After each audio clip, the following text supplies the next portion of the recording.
Okay, here we go. In today's video, we're talking Ariana Grande and her latest studio album, Eternal Sunshine. Now, my understanding is that this is a concept album that loosely follows some of the themes that are outlined in the 2004 romantic sci-fi film, Eternal Sunshine of the Spotless Mind. So in preparation of this album reaction, I went ahead and rewatched the film. It's been a while since I've seen it, and I wanted all the ideas and themes to be fresh in my mind. But if you've not seen this film, or it's been many years since you have, let me break down the basic synopsis of this movie. After a painful breakup, Clementine, who's played by Kate Winslet, undergoes a procedure to erase memories of her former boyfriend Joel, who's played by Jim Carrey, from her mind. When Joel discovers that Clementine is going to extremes to forget their relationship, he undergoes the same procedure and slowly begins to forget the woman that he loved. So outside of the sci-fi element of this film and the vivid artistic visuals, it really comes down to the intricacies of relationship and the pain and loss associated with them. Personally, I think the film holds up and I recommend it. So in today's video, I'm going to be breaking down every single song on this album into 4 specific elements. First, the theme, the actual meaning of each song. Then vocal techniques. Then after that, I'll be talking about production elements. And then finally, I'll be finishing up with how the song actually correlates to the film. Also, before we begin, I gotta let everybody know that I'm not familiar with Ariana Grande. I don't immediately recognize any of her music. This is the first album I've ever reacted to of hers, and I'm pretty much completely out of the loop. So if you like these sort of deep dives and you'd like me to continue with Ariana, please let me know down in the comments. What do you say we get into it, shall we? Wonder if he's judging me like I am right now. I don't care if the sun refused to shine. Okay, so the album opens up in kind of a delicate way, a soft cinematic introduction to what we're about to experience. I think lyrically, Ariana's explaining some of her anxieties into this relationship that she's in right now, and she's having some trouble coping with the fact that it might be coming to an end. There's also some clever wordplay about your mind and being on this person's mind and not forgetting Ariana. But yeah, she seems to be questioning whether this relationship is even worth it or not. Now, vocally, Ariana's delivery was soft and vulnerable. It set tones for a reflective mood, which is a great way to underscore the vulnerability and introspection that the lyrics are trying to convey. Now, the production definitely helps out with some of that introspective atmosphere. There's very few instruments on this. There's a guitar and there's this slight cinematic string section, but everything is kind of stripped back and subtle. Now, as to how this intro correlates with the film, I guess you could say that it reflects on some of the uncertainty and sporadicness of some of the characters, or the unsure aspect of it all. I mean, think of Kate Winslet's character. She's kind of off the wall. She's a little, I don't want to say nuts, but she's a little bit manic. And, you compound that with Jim Carrey's character, who tends to be a bit more introverted and quiet, and that's where you get that dynamic. Now, even though this is a concept album, I'm sure she's not only going to be referencing the movie, and I'm sure there's some real world and real life experiences that will be sprinkled through this album as well. I'm going to try and pull out both. We tried both you and me, didn't we? Didn't we? Choosing my stuff quietly, just put heaven in the driveway.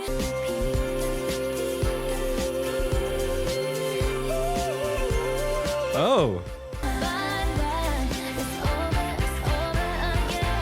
All right, I really like that one. That's an absolute jam. So I guess Ariana's done with somebody. She's dumping his lame ass. I guess what she's doing is she's addressing the difficult decision to leave a relationship with self-awareness and some accountability. And I feel like her vocal performance is fairly well balanced. On one side, there's a sweet, tender, angelic voice, but then on the other side of things, it's actually kind of assertive. And I feel like that very dynamic in her voice is highlighting the themes of self-awareness and the difficulty of ending a relationship.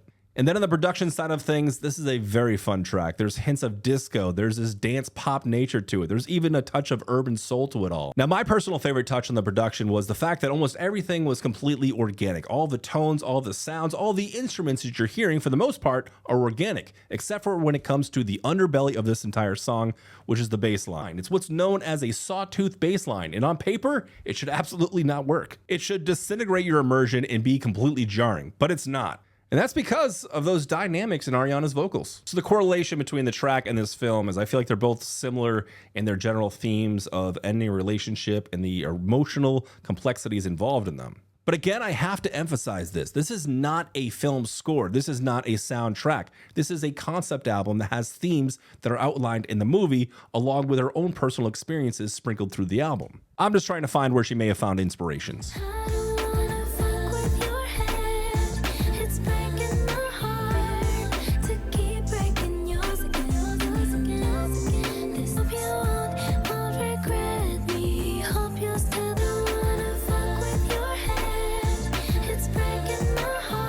I thought she dumped his ass. I thought she was going home with Courtney. Now, this song has a bit more of a cynical spin to it. So personally, I think this is about the cycle of comfortability and the reluctance to let go of a relationship. And I gotta say, this dude sounds like a dick anyway. I mean, she's falling asleep crying, and this guy's just turning the TV up to block out the noise. She's spending so much money on therapy, and this guy's not even trying. I say good riddance. Get rid of this dude once and for all. Overall, I would say Ariana's tone is fairly somber through the entirety of this track, but there are some layered harmonies. Yeah, her voice is pretty steady the entire way through. There's no real offset on inflections or anything. It's those harmonies that really highlight certain impactful moments of the song, whether it be internal conflict or the cynical nature of this revolving breakup makeup kind of thing they have going on, which definitely makes for a very smooth listening experience. On the production side of things, we're moving on to a more R&B sound, little bits of hints of pop. There's still some nice chimes and everything that work beautifully with her angelic vocals, but it's a fairly minimalistic track. And possible correlations between the song and the film might be hinting at the idea of the film's, breakup makeup cycle and, Jim Carrey kind of trying to continue to get Kate Winslet to say, and her saying, no, you'll eventually have enough of me and I'm gonna get bored of you. And as overall melancholic as this song is, I still found myself kind of grooving to it. I actually enjoyed this one. Around about 29 years. The fuck? Oh, it's an interlude. I'm gonna let it play out with the next song. Nice transition though.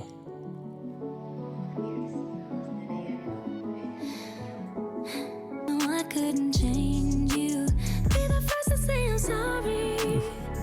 So lyrically, once again, we have a very self-aware track. It's exploring acceptance and moving forward after acknowledging past faults and the faults of somebody else. So I'm noticing Ariana's vocal tone tends to be a little bit more soft and delicate, but they can still be very rich, and it's evident in this track. As delicate as her vocals can be, they still came across as strong and confident on this one. The production once again highlights Ariana's voice and offers us this dreamy soundscape layered with a touch of pop and a hint of R&B. Now, as far as this track, which is titled Eternal Sunshine, is correlated with the actual movie, there is a couple references here. She even references wiping her mind, and she talks about their relationship status now, them being separated as living out different scenes. And she also mentions that she has somebody else now, but this other person is always going to be her eternal sunshine. It's like supernatural skies possessing me, but I don't mind it all. This sky's supernatural, no, I'm leaving. Okay, this one's very sweet, I admit it, and I guess lyrically what I think she's trying to say is this new person that she's with, things are going good. Yeah, she likes it. She's in this like supernatural state of mind with this person. Like the love is almost otherworldly. I still haven't figured out Ariana's style yet, because in one sense her vocals are very tight. It feels very delicate and small and thin in a certain sense, but then in another sense it's almost ethereal and it's wide, and it doesn't come down to like reverb or delay or just adding some sort of atmospheric compression to it. There's something odd about her voice that I can't quite put my finger on. And I don't mean odd in like a bad way. It's odd like, how the fuck is she doing that?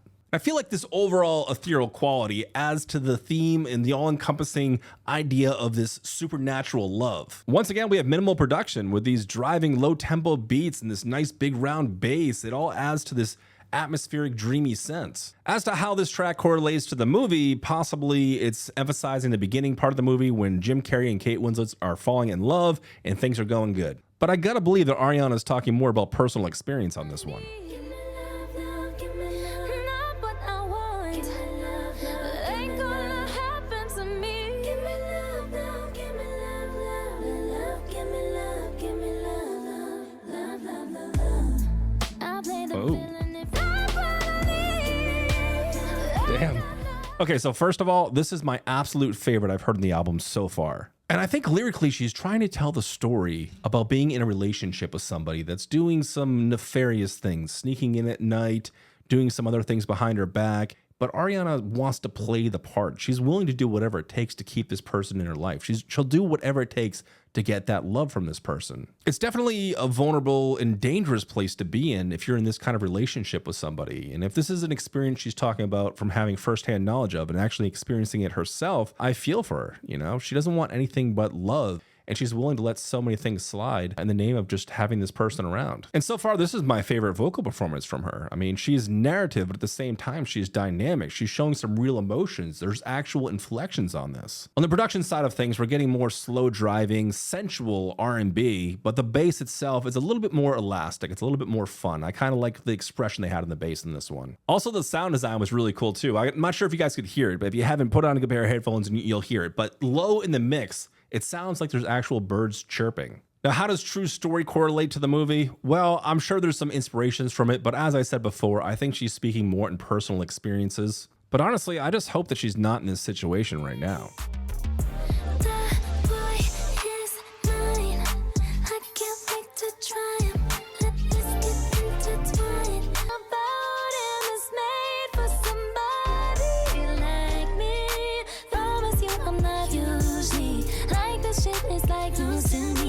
Okay, a little possessive, but whatever. Okay, I don't judge. It is its thing. I guess at its core, this song is about theft. she's gonna steal a man. She's gonna take him. He's gonna get taken.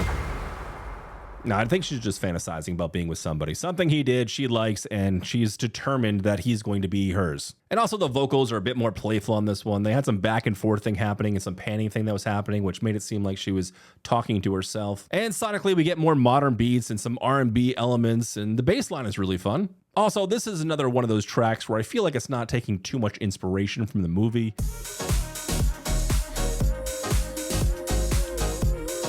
All right. The harmonies are hidden though, come on.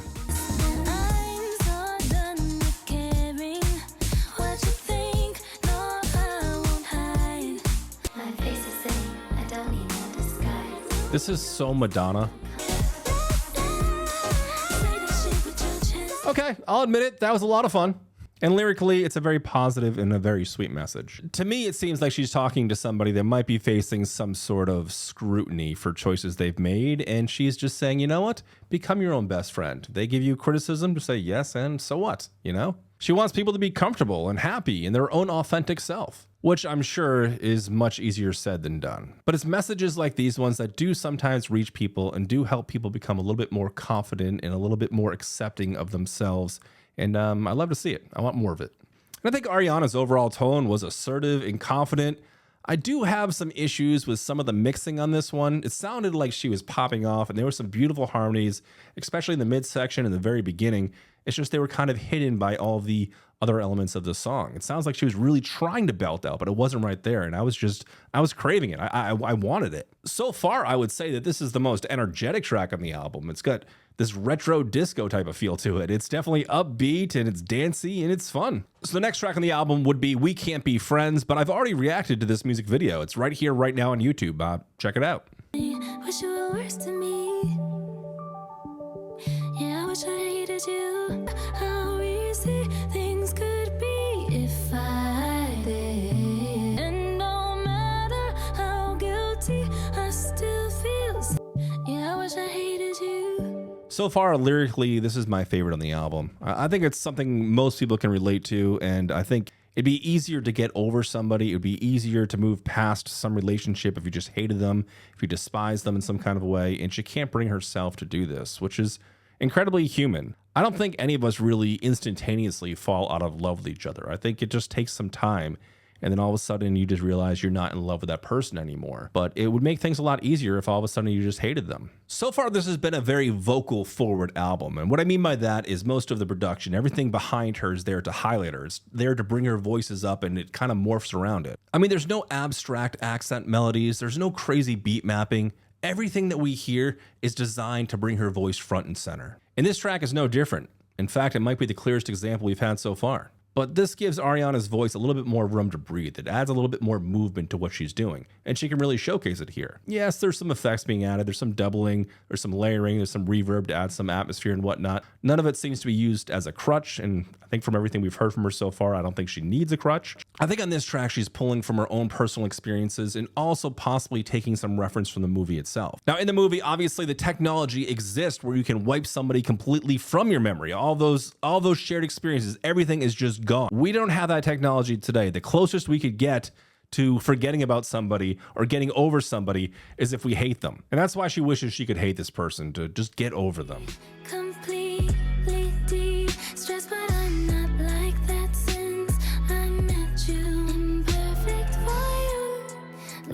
fun. Fucked up, anxious, too much, but I look perfect for you. I think lyrically this one is pretty black and white. It's all about embracing those imperfections. Now personally, I found Ariana's vocals to be warm and sincere in this one, and it's also a bit more playful in parts. And I found the production to be a bit more whimsical on this track. Now Ariana could have found inspiration from the film on this track. There is some themes that are intertwining here. In the movie, if they would have just, got over each other's imperfections, taken a chance on each other, they would have never had to do the mind wipe thing in general. Like I said, it's all about embracing each other's flaws, our imperfections. I suppose that's the balancing act we all have to go through when we're trying to find somebody. Is the payoff worth the pain? I guess it comes down to how bad those imperfections are. Is it something you can actually live with? Is it something you can stomach? This was a fun track. I enjoyed this one. No matter what we do, there's never gonna be an ordinary thing. No ordinary things for you. You hit just like the first sip of wine after a long day. But there's never gonna be an ordinary thing. It's the worst thing to do. Don't ever do that. And if you can't, and if you don't feel comfortable doing it, you're in the wrong place. Get out. Okay, so this is a little embarrassing, but I thought Nona was like an up-and-coming rapper, and it was just a feature on the album. So I was expecting like a bass drop and some sick bars, but no, it's just her Nona. And that's not to say that Nona doesn't have any bars, because she came in hot with some real-life advice. And outside of Nona's fire bars, I think lyrically this is talking about ordinary but profound moments that define relationships. And vocally, I found this to be Ariana's more rhythmically focused songs, but it still felt warm and sincere. And once again, the production helped highlight and elevate Ariana's voice and message. Now, I could see how Ariana might pull inspiration from the movie, especially on this final track. There are scenes in the movie of the two protagonists doing mundane things together, and one of them expressing that this is the best moment of their life, that they're actual happy. It's those ordinary things, it's those ordinary moments that truly turn out to be the most profound. I gotta say, through and through, it's a beautiful track. So I wanted to sit with this album for about a week before I gave my final thoughts. And I've taken this album everywhere. I've taken it to the grocery store, I've had it in the background while preparing dinners, and my absolute favorite, just to pop on a pair of headphones and take my dog out for a walk. That 30-minute timeline is perfect for walks. And the album is extremely digestible, not only in its length, but also sonically and also narratively. Now, from start to finish, this entire album plays out like some sort of luxurious dream, but the story still plays out in a linear fashion. Now, this was my first true proper introduction to Ariana Grande, but something about it still felt nostalgic. Perhaps it was the references to late 90s and early 2000s R&B soundscapes, but it definitely reminded me of some simpler times in my life. And vocally, there's really only one way to describe Ariana on this album. There's only one word that truly gives it justice, and that word is beautiful. However, I do have to mention that I did feel a bit teased on this album. There's so many beautiful swells and build-ups and emotional anchor points where I felt like she was really building towards something. However, I felt like her delivery was a bit subdued. She was kind of holding back in certain parts. Now I get it, man. I understand it, and I even respect it, because the name of the game on an album like this is cohesion. It's all about natural immersion. So I get it. Maybe she didn't want to sacrifice any of the natural chemistry on this album. But honestly, none of that ruined the album for me. It was so nice to experience a new artist and see things from her perspective and begin to appreciate her dynamics and how she presents her art. But at the end of the day, even with this being a shorter album than I was expecting, and even with her not projecting in the exact way that I thought that she would, it still was an absolute joy to experience and absorb, and I'm glad that I checked it out. So I believe Ariana has at least one or two more music videos from this album cycle, and her discography is fairly large, and I'd like to check out more music from her. I'm just not sure if people are going to be into these reactions. So if you're interested in me covering more Ariana, please let me know down in the comments, and if not, I guess I'll just experience it on my own. Anyway, thank you so much for hanging out with me for a bit, and I'll see you in the next one. Bye now.